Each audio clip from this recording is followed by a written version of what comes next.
Our job today is to set the context. Many of you know Arlen Lebo, and Lynn is fond of saying we need to connect the dots. We have to keep connecting the dots, and so that's what we're doing.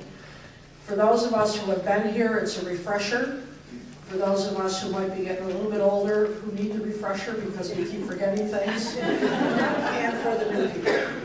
So, how did we get to this point?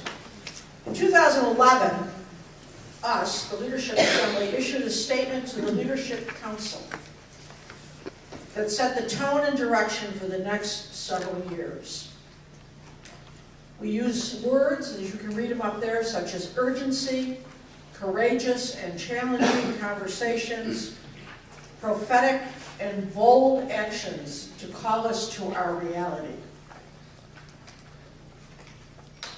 Looking at that statement as we continued, we connected to the reality of our evolving world, the reality of our diminishing numbers, our relationship with the church, and new vocational realities. Still in 2011, we called ourselves to action and called upon ourselves to expand those with whom we related and partnered. And you can see the statements up there that we're taking from the minutes. And then over the next 3 years, 2012, 2013, 2014, our dialogue continued. Of special note was that we added agrégés in our purpose statement in 2013, identifying them along with us and associates as engaging in a continual striving to incarnate the CSSJ charism within the mission of Jesus today and in the future. And in 2014, we began to invite others to join our discussions.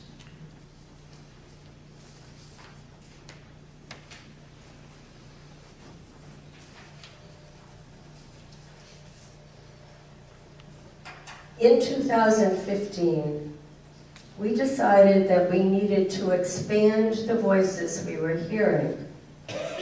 So we invited 2 representatives from each interest group to join us. Many of them did, and they were a wonderful addition to this assembly. The voices that we heard then were so varied. In 2015, we also decided that we needed an organizational audit to help us focus and make commitments to move forward. The audit would bring energy for the mission. The questions that were being asked: how would we examine the purpose of the U.S. Federation today? How to increase collaboration and cooperation among ourselves as congregations. Through the audit, we would explore to see if a new structure might be needed. Through the audit, we would also discover and determine who needs to be at the table.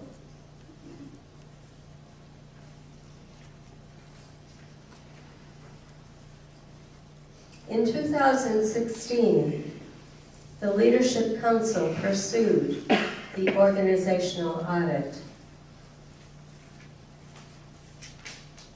We invited participation from this group in asking all of you to identify groups that had assisted in auditing groups of which we were a part, groups with which we were familiar, and some groups that maybe had similar orientations to ours.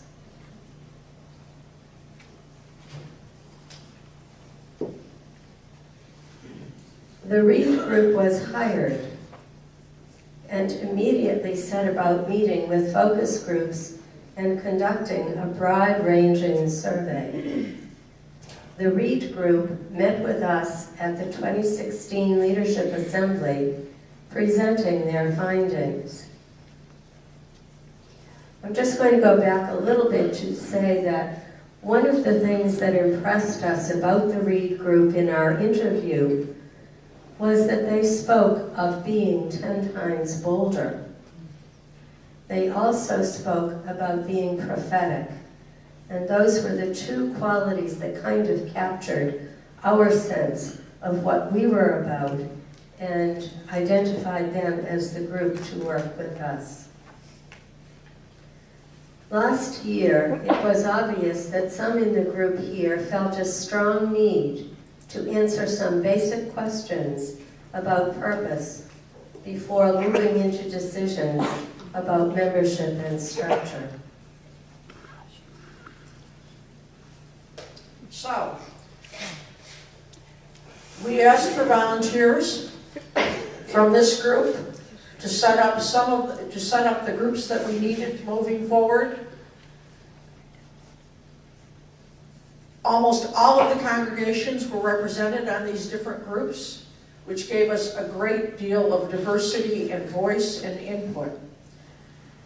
7 groups were to answer the questions and gather information that would be needed to answer what you see on the screen, to address the mission, values, vision, to look at the purposes of the Federation, to look at membership, governance, and structure questions. These questions we needed answers so that we could be propelled into the future. The regional meetings, as you know, focused some of their energy on the mission, values, and vision statement. And speaking for the Lakes region, it was a wonderful conversation with much give and take, some tweaking, and some real good input. You have in front of you the reports from the various groups. We shared them with you as they were ready so that we didn't overwhelm you. We tried not to overwhelm you. So you have those in front of you. Those are the reports that we will be conversing with and discerning with throughout these next few days. And as we said last night, this is a critical time for us. Are we going to be 10 times bolder as we move into the future? So we now begin our discernment for our preferred future for this U.S. Federation. Thank you.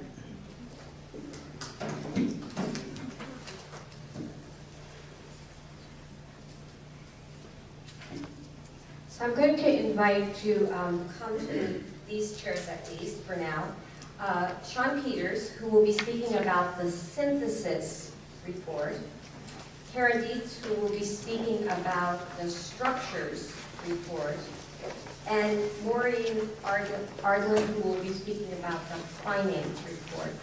What they've been asked to do is take 5 minutes. 5 minutes. Because we know that you've had the reports for a while, and hopefully you have had the opportunity to go through them. But what we asked them to do was talk about what was the energy being on that group, and then what are the things that they know that they came to that are key, that you need to be aware of. If you keep your eye on those 3 sheets that you got this morning, the pink one is the first one.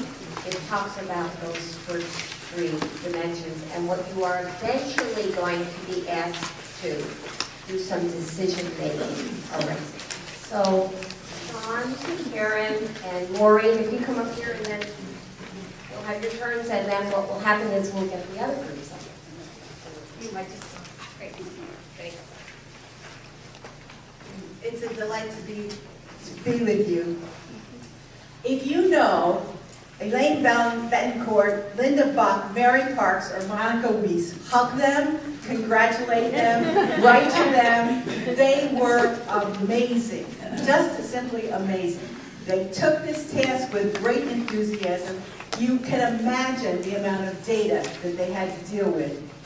And one of the most challenging thing was 10 pages. Take these hundreds and hundreds of pages of information, and they were just simply amazing. We produced a number of drafts. They worked very collaboratively.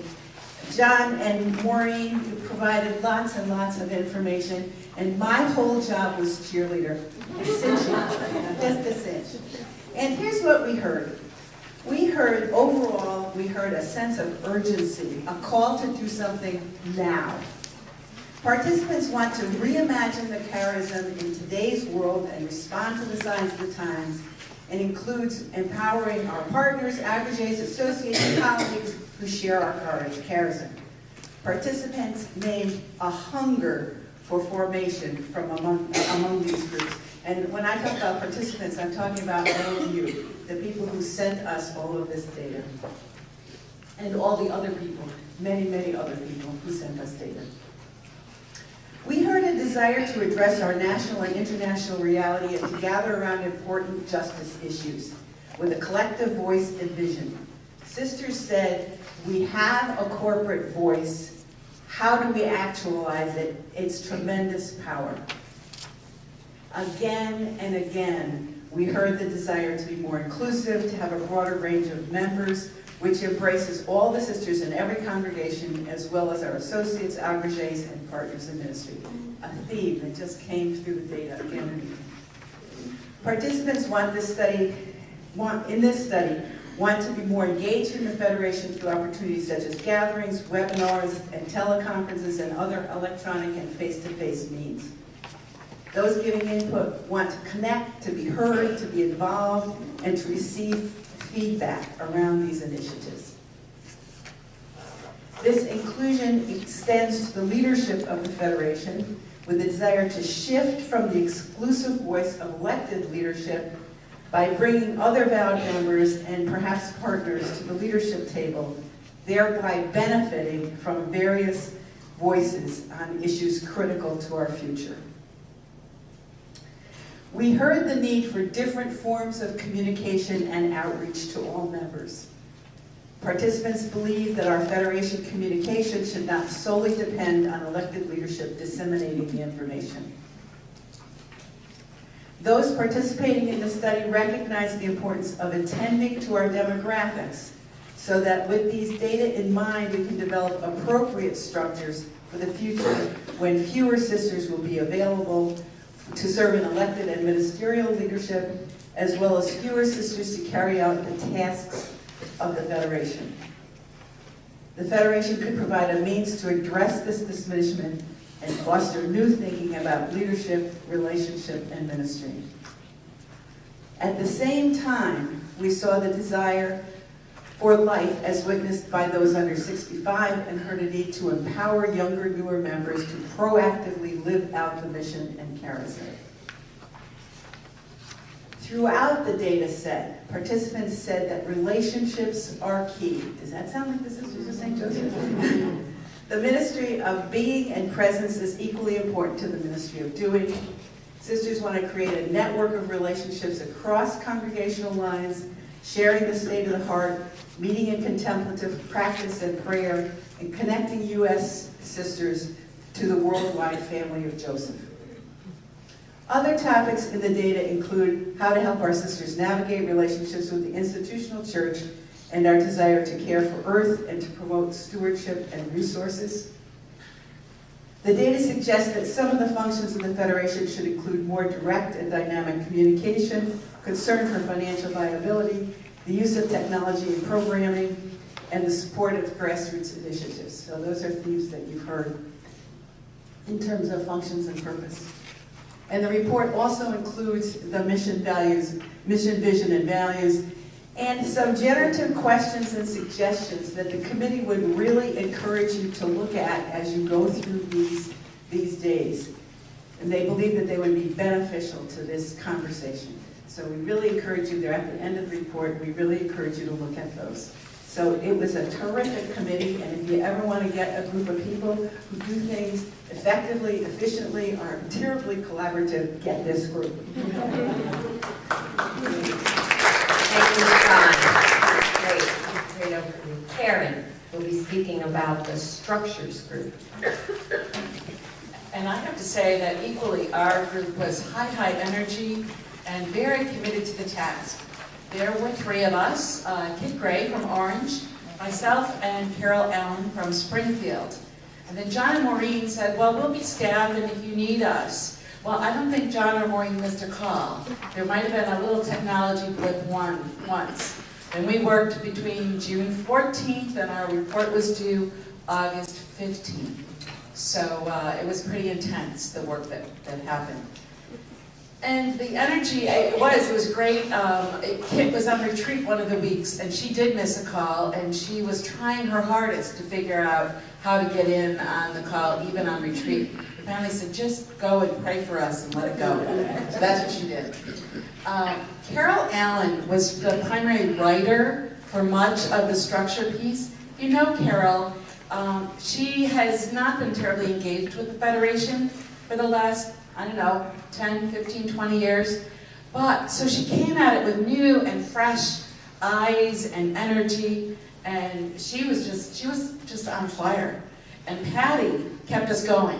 I have to say, she took excellent minutes. She kept calling us to the task, reminding us of where we needed to be. And we couldn't have finished it in that 2-month summer time without Patty's prodding, direction, and energy. So that was the group, and that's how we moved forward. Some of the highlights I have for you this morning that I think were terribly important. First of all, we really listened to everything that had come before.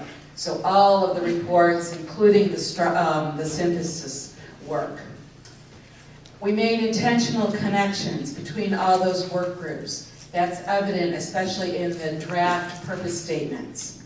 We tried to make connection between the past to the future, and you'll see that in the report. And the audit findings themselves. So making connections was really a big part of our job. Secondly, we really worked hard to build on our current experience and working toward inclusion. I mean, that was a phrase or a word always. We need to be included, we need to broaden the circle. The church needs to get bigger. We particularly referenced the event 2016, where we all know that 25% of those attending were non-vowed members. And so to increase that even more. Thirdly, we kind of couched our remarks and our report in the charism of the Sisters of St. Joseph, and then on the other end, the spiritual traditions that keep us kind of focused, discernment, contemplation, and contemplative dialogue. So it was within that framework that our work was primarily generated. Use of the maxims, the Eucharistic letter, and as you read through, you'll see lots of those references. Another observation that I had that I thought was really important is that the board of directors going forward is very inclusive and a little bit broader than just elected leaders, with the intent to free up this leadership assembly to focus on issues that are pertinent to our ministry of leadership. So it's not an intent to take away, but actually to free us up. Also, we hope that this fosters active engagement with the interest groups or committees more actively than already exists.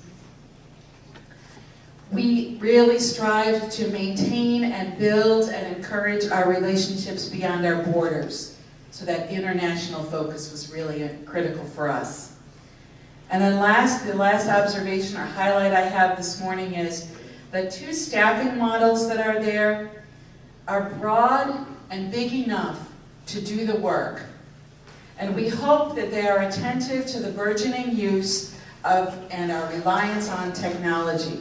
That was really clear through so much of the synthesis report and all of the other input. Let's use our technology smarter. Let's use it better. The model, it does not specify that the executive director or co-director needs to be a religious at some point in the future. It just refers to a person holding that role. I think that's what I've got for you this morning. Karen, thank you so much.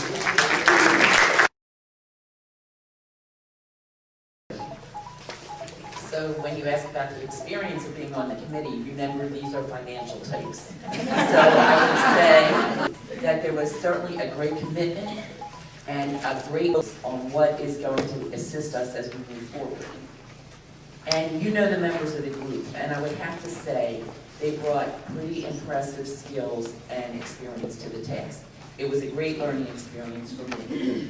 Whether as treasurers of congregations, elected leaders with financial oversight, or investment managers, each one represented the perspective of member congregations, as well as a concern for the future financial viability of the Federation. Just a couple comments about how we understood our charge. We all know, that finances are part of reality for all of us. We see these realities as a backdrop to inform us as we make the important decisions we're facing. The hope is that having good financial information will help us be proactive rather than reactive as we move forward. And I have to say, it was certainly a deep dive into the finances of the Federation.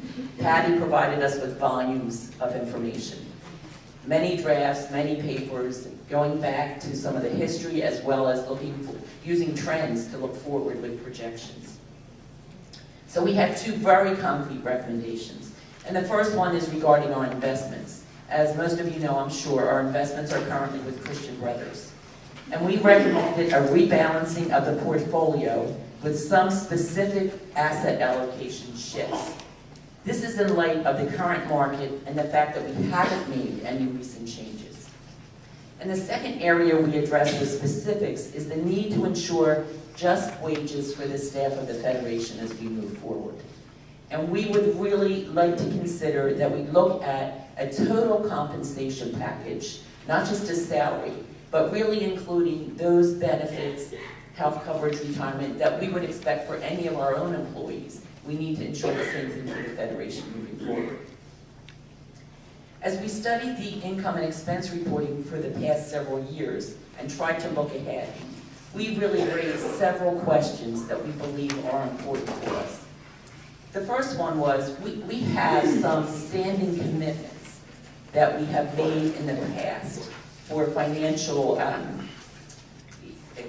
expenses for us that we've taken on. For example, the novitiate, the UN NGO, the International Center. We weren't making any judgment about those commitments, but rather really recommending that we review them regularly in light of where we are, in light of our own shifting needs, as well as the desire to really give our support to some of these projects. So there should just be a regular review. The questions, many questions. Do we want to rely solely on membership dues for our operating budget?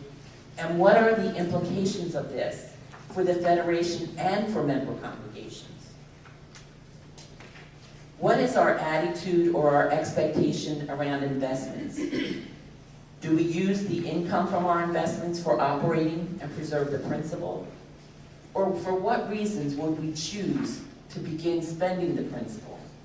And again, making conscious choices around that.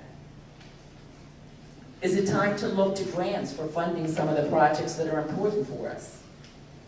Many years ago, we made the decision not to do that. Have we examined that in recent years and what it means to us? Should we expect participants to cover the expenses of programs or services that they want or need? Are there other levels of membership that could or should be paying dues? We also, and I'm sure as you read this you saw, provided some cost analysis of the proposed staffing scenarios. While it doesn't answer the question of which one we should choose, it does give us an accurate picture of the cost of the implications of those choices. So we concluded by reminding ourselves and reminding you that ultimately it's about God's dream. That's the why for being good stewards to enflesh that dream as we move forward.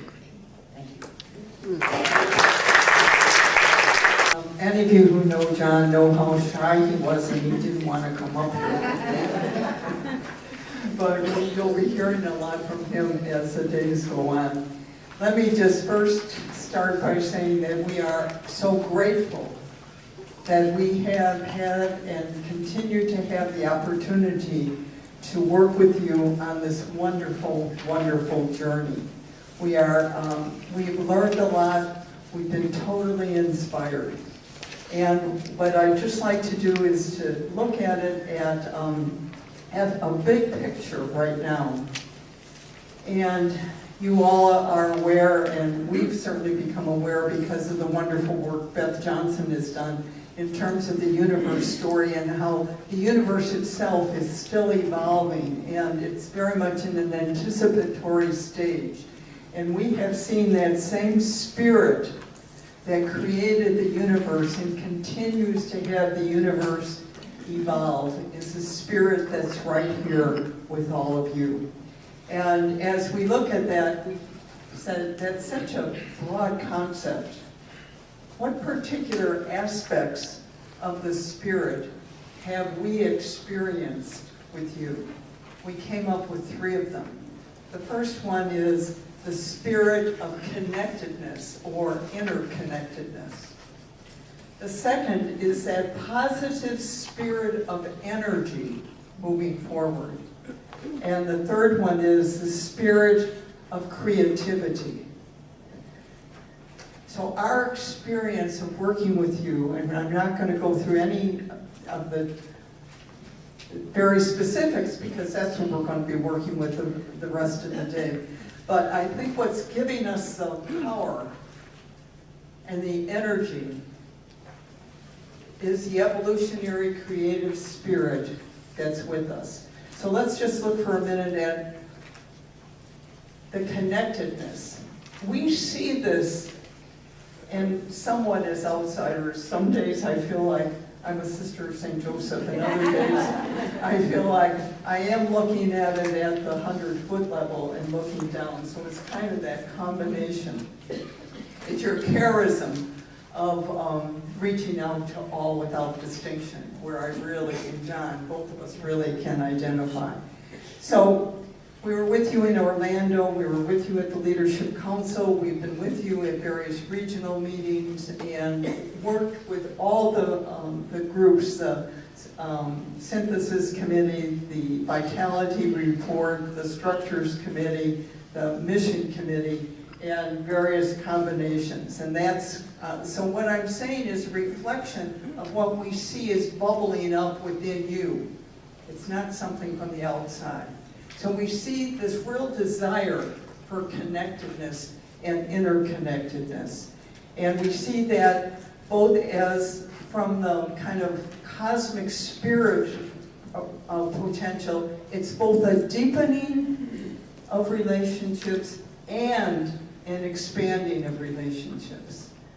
So it's deepening within the sisters themselves and inter-congregational through the help and the impetus of the various provinces and the Federation. And then it's expanding. You've already talked about expanding. We saw you have a history of expanding. You've already been doing it with the aggregates, with the associates, with the partners in ministry, with the St. Joseph worker movement. Okay, all those are ways that you've already doing it. So we're holding up the spirit that we see within you and saying that's been very energizing for us, and we know it's been energizing for you. The second one is this positive spirit of anticipating something that's very positive in the future, even though we can't quite name it at this particular time. But through contemplative dialogue, through listening with the heart to each other, through walking in each other's shoes, it will begin to emerge. When you look at the statistics, that's one little piece of the picture. We have not found any of you wringing your hands and saying, poor us, this is not what we signed up for. What we have seen is this positive energy to look to the future to say, well, what's it going to be? What can we do? And it's a spirit of gratitude. And it's a spirit of deep appreciation. Going back to when the original sisters came from France, they had no idea what they were getting into. And it was finding out, first of all, the basics: food, clothing, how to help other people. And they did that phase very, very well. Then the next phase was helping people to see in different ways how it was important that all were people of God, and all were people that needed to be brought into community in some way. And now it's an anticipatory phase. What's the Spirit calling to us now? But it's nothing that we're wringing our hands and looking down at. We've been inspired because we haven't seen any. You're realistic. That's inspired us, certainly. But it's not anything but a positive spirit of the creative spirit of God. Or as one of you said today, what's God's dream for us? The third spirit that we have experienced with you is the spirit of creativity. How can we collaborate to be more creative? It said, what if we were 10 times bolder? You picked up on that like we couldn't believe. That prophetic spirit was in you, and maybe we helped to name it or helped to let it surface because we saw what was really with you. Those three spirits, that spirit of connectedness, the spirit of energy, positive energy, and the spirit of creativity is what we have experienced in working with you. As we move forward then, I'd just like to share a quotation from Teilhard that also summarizes some of this spirit. Teilhard de Chardin said, by reason of creation, and even more so, the incarnation, nothing is profane for those who know how to see. What we see, you've seen, is there's more to life than meets the eye. There's more than numbers. We're not getting stuck on numbers because we see more. Just little glimpses of what that more may be, but we have the confidence that that more will lead us, continue to lead us. Avanti. Thank you. Thank you, Mary. And then a document that you get every year, and that Patty will reference right now, is the annual report. So, this year, can you hear me? I'm speaking without the mic? No. I said that. So, this year, the annual report really does mirror our theme. Avante con moto, forward with emotion. Now, in 2011, we said we wanted to hear other voices. And so we've had these processes every year since then that have enabled us to do that. And this year's annual report, I think in a quantum leap, the reports from the interest group really enable you to have a true sense of what they're thinking and how excited they are about the future of the Federation. So as you read through their reports, you'll see they say our structures need to better represent all stakeholders. We need to collaborate more, especially in our communications, our St. Joseph Worker Program, vocation and formation work, and justice and peace work. Repeatedly, they tell us, as you've heard from other groups, that we need a directory of all sisters, associates, agrégés, and partners in mission to enable us to better communicate. And that if the Federation is to accomplish all that we are hoping for to lead us into the future, there is a need for more staff in the office. This year, we invited, well, actually, they sort of invited themselves. 2 emerging groups contacted us and said, how do we get our voice heard? So I said, well, I'll just throw anything out into the annual report, so send me something. Of course, I did that with the consent of the Leadership Council. So in there you saw a report from the CSSJ collaboration, who hopes to have an annual gathering every year of those under 65 to figure out how we move into the future. So that's a proposal that's there.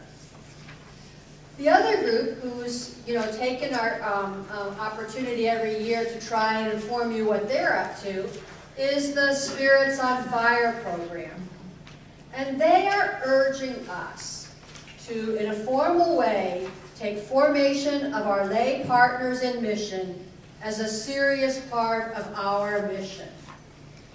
They started independent and separate. They've functioned pretty well, but now they are looking for a home. So again, they're asking us to consider, might we be that home? Now, as you look through the reports and even the pages that are in front of you where we've kind of talked about the things that are being recommended, we just do not believe that in 3.5 days we will be able to make it through all of those pieces of information. So you'll note on the agenda a section called Next Steps. And we figure that's kind of a time where we can calendar things. So as you're reading the reports, if there's things that seem to keep coming up that don't move forward, there will be a time for us to not lose track of anything that the interest groups and these emerging groups are recommending to us. So lastly, there are a few important things that although we are not going to emphasize it at this meeting, I want to point out that are important from the annual report. The first one is, we successfully completed our 3rd audit of our finances. Now the reason that's important is 3 clean audits is the gold standard that foundations are looking for. And again, it could not have been done without our wonderful administrative assistant, bookkeeper, videographer, everything else, Joe Pavasa. But he has really organized our files and our QuickBooks in a manner that this year I don't even believe that they even had even a minor suggestion for improvement. So just to know, yeah.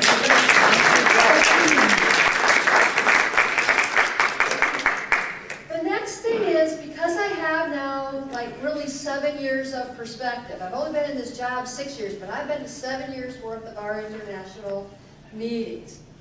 And you just have to take my word for it.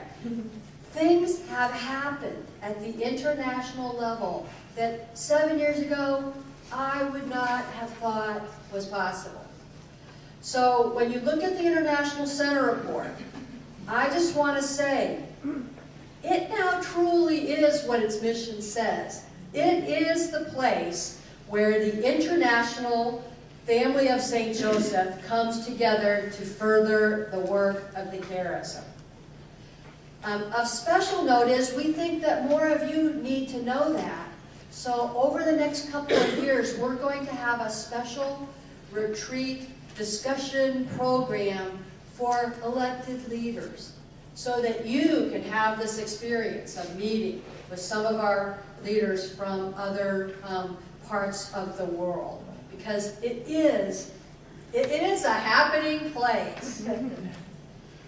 The second thing is, as you read through Justine's very dense UN report, it's important to note that we're doing things that we've always done, but we're doing some things in different ways. We are really taking a lead. Justine's on the executive committee of one of the subgroups at RUN that's really moving things forward. We are holding side events, not just in New York, we're holding them all over the world. We're working with other religious at the UN to provide significant input and testimony. And so again, I just want to say, we might not be the best, and I keep trying to improve what we are in terms of communicating to you, but we're playing a significant role at the UN, and we do have a plan in place so that this year probably will be the year that communications will improve. And lastly, as you breeze through the little report on our Hilton grant on cultural diversity, I hope sometime during this time you ask me to say, what did the international leaders say? Because I don't have time now to even talk about everything that they said about the difference that this program is making for them.